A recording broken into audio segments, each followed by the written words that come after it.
Hello and welcome back. In this next lecture, we're going to take a look at how we can create reports in Odoo and call them from within our forms. This is a common business requirement. You're still going to have to create PDF reports. I would highly recommend that you do what you can to keep your users using tree views, using forms, and using the built-in functionality of Odoo rather than getting into creating lots of reports, because report creating, especially PDF reports, or where eventually people will probably print them out on paper, attach them to emails.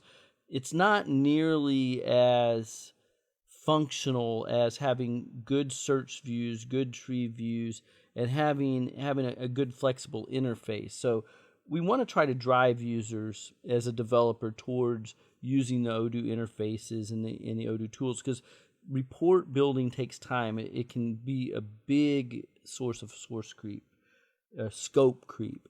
And so with that in mind, we're still going to need to know how to create these basics. And fortunately, what we learn about creating reports in Odoo, you're going to be able to leverage that when you go on to creating web interfaces and work with more advanced Odoo topics. So it's a good foundation. So to get started creating reports, one of the things, again, that we want to always remember is the source is valuable for you. If you look at and do a search, you can go in here and type, for example, like template, and I should do that over here, template, and XML, and do a search. We're going to get all kinds of matches because templates are what are used for all of the report structures in Odoo.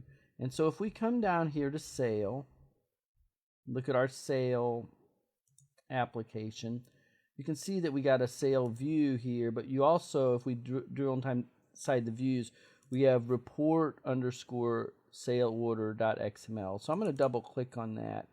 And you'll see here, right here at the top, we have the template ID, report underscore sale order document.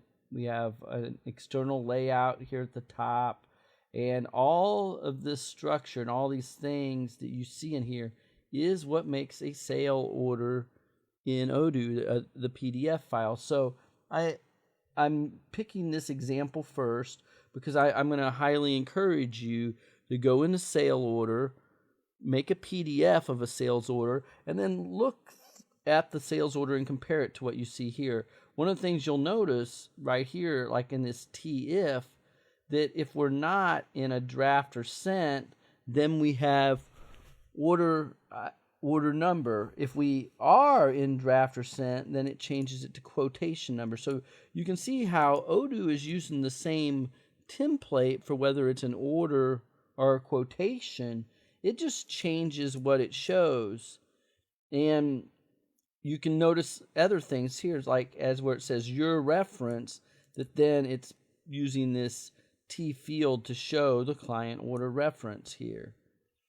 When it's time to show the order date, we can see that there's a field here to show the order date. So you can see here that what's showing in your PDF file is matching what is in this template.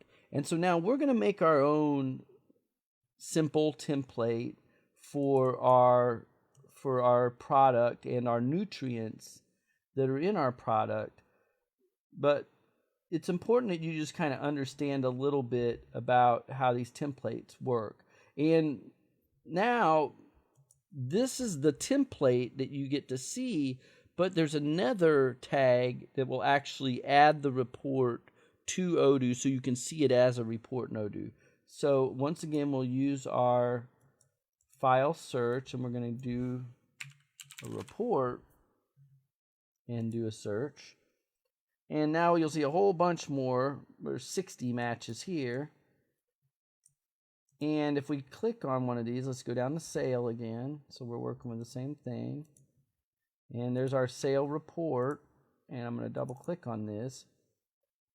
Here's where we can actually see the report definition that tells Odoo to create an entry within this particular model to call this particular report. So we're going to see, we're just basically looking right now and examining the source code so we can see the structure. Then that'll make it that much easier when we make our own. So now let's make our own. I'm going to go back to our diet facts view. And there's nothing wrong with mixing in everything in within this view. Now, later we might want to break this out, make it more modular. But for what we're trying to do, just keeping everything in one place makes sense. So I'm going to go ahead and copy and paste the definition that I have, and then we'll just talk about it. So I'm going to paste this in here. And we have a report, and we give it an ID. And notice how I've prefaced it with diet facts. So I know that it's not going to get it mixed up with any of the other reports in Odoo. And I know, I'm saying real simply, this is the diet facts product report.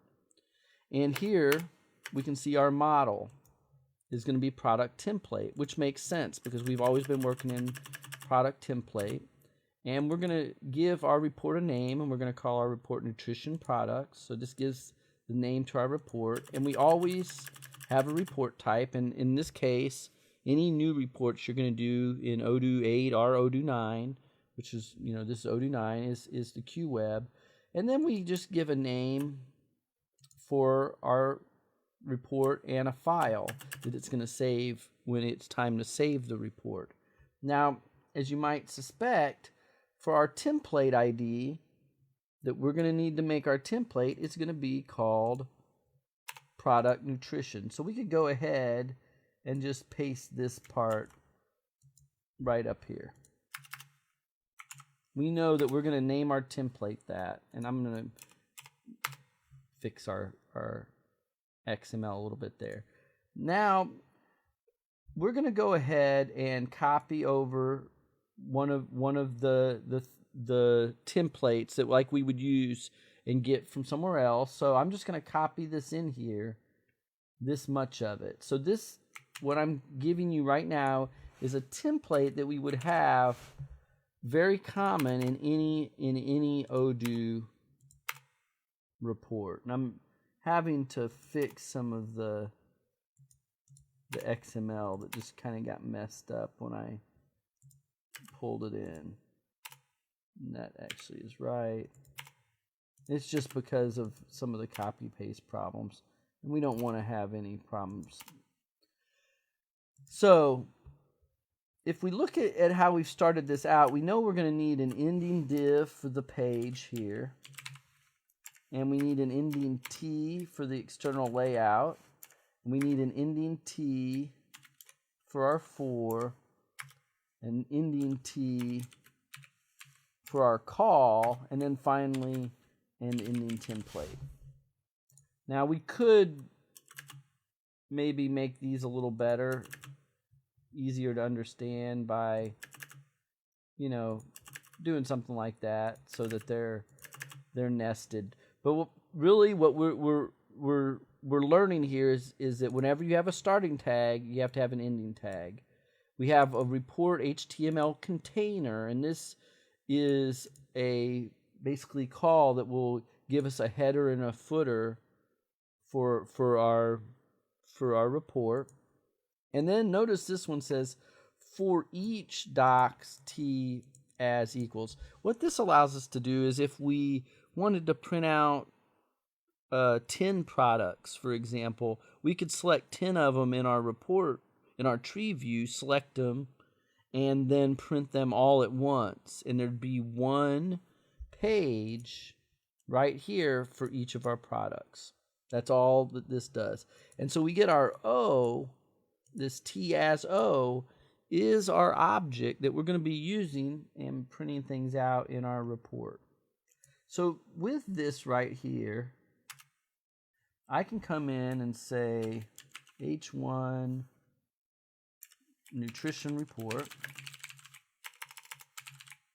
And H1 is just a header. It's a common HTML, XML tag for saying that we have our top level header. And now let's go ahead and do an H2 for our product name. Product name, and what we can do is use that same syntax that we saw from our other reports. I don't like to have to type stuff out, so I'm going to copy and paste it. And you can see that and get it from anywhere in any of those templates that we found earlier. But I'm just saying here that I want in this span to take in the field name, t-field, o.name. So this will get the name of our product. And then we just need to end our ht right here, our header. So let's go ahead and save this. And it's going to make sure that we didn't mess up our template. We're keeping it real simple. We're just picking out one field from our model. And we've got our menu item, or I'm sorry, our report item here that's going to show up for us, hopefully, when we restart. So let's restart our server, make sure we don't get any errors. And we didn't. Let's go back to our products. And let's click on our herb chicken. And notice now we have a print here. And there's our nutrition products. Just pretty as you please right there. And let's go ahead and click on it. And it's telling us we should upgrade our version of WK to HTML PDF, which we will do. And we don't really have to do that, but it recommends it. So let's see, did we get that downloaded? Maybe it is going to force it. I thought that we would go ahead and see it. There it is. Open. And there we see we got nutrition report. And we got our product name, garlic herb chicken. So let's go ahead, now that we got it working, and we're going to get annoyed with that, but we will fix that in a future video, or we'll attach something so that we don't have to see that warning. But let's go ahead and let's add in some more. Let's add in, and now we can just use a paragraph because we don't need everything to be as big as that header. Let's go ahead and do calories. So we can do calories and a colon there, and we can just copy and paste this so we don't have to type everything out, and just change this to calories. And then we need to end our paragraph. And now that we have a paragraph there, let's just copy this and paste this in. And let's put our nutrition score there that we have. So we did call it nutrition underscore score, like that. So that's another custom field that we've added to our table. So, or our model. And let's just make sure. Nutrition underscore score, and I can copy and paste it just to make sure I get it exactly right. I'll just hit save here. Now, notice with the report, I can just go up here and choose nutrition products and see the report change. Oh, I didn't. I do. I forgot. I am going to have to restart it. So I do have to restart the server and force it to rebuild that report.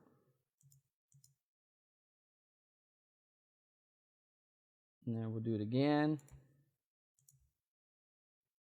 And now we can see the calories there. It's a lot smaller because this is only at 50%. But if we're at 100%, there's our calories and there's the nutrition score. So it's pulling, you're learning right now how you can pull data right into your report in Odoo. So we're going to end this lecture here. In the next lecture, we're going to clean up our WK to HTML to PDF, and we're also going to take and show our nutrition points and all the nutrition values in our report. So we're basically going to upgrade our report to then show the items that are within our nutrition IDs from our model. So we'll see you in the next lecture.